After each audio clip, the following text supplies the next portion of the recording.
Você sabe a diferença entre contrato social e acordo de sócios? O contrato social é como se fosse uma certidão de nascimento da empresa. Quando os sócios decidem entre si formar uma empresa, uma sociedade, eles firmam o contrato social.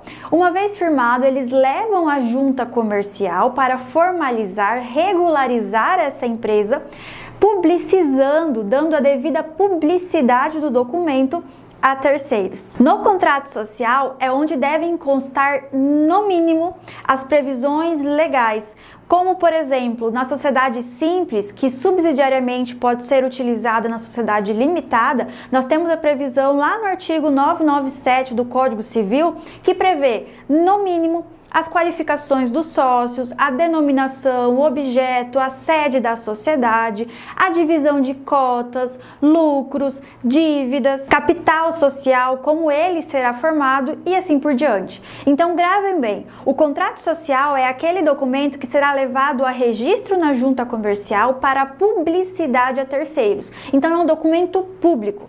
Nesse documento devem constar, no mínimo, aquelas informações previstas legalmente para cada tipo de sociedade. Já o acordo de sócios é como se fosse um acordo pré-nupcial. No acordo pré-nupcial, os nubentes não fazem ali um acordo de divisão de bens, como fica, como não fica. Então, no acordo de sócios é semelhante. Aqui no acordo de sócios, ele não é um documento obrigatoriamente público.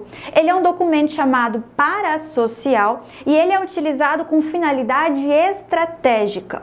A partir dele, os sócios regularão suas obrigações e deveres perante a sociedade. Então, por exemplo, aqui no acordo de sócios pode ser previsto o direito a voto, direito a veto, ingresso de novos sócios, formas de administração da sociedade, regras de exclusão e saída de sócio, regras aplicáveis ao conselho fiscal, resolução de litígios e as mais inúmeras possibilidades voltadas aos direitos, obrigações, deveres dos sócios, podendo inclusive se dar entre sócios majoritários, sócios minoritários ou em todos os sócios. E aqui um grande ponto de atenção.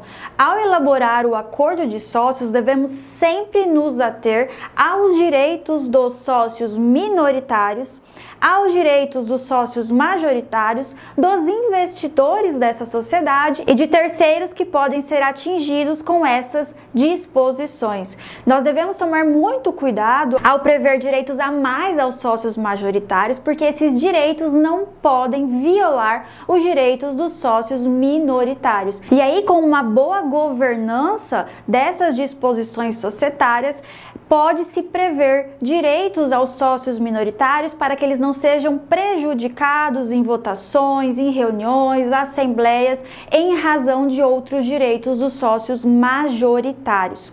Outra questão é que esse acordo de sócios, ainda que ele seja um documento privado, um documento chamado de parasocial e estrategicamente não publicizado, nada impede que os sócios levem ele à publicidade.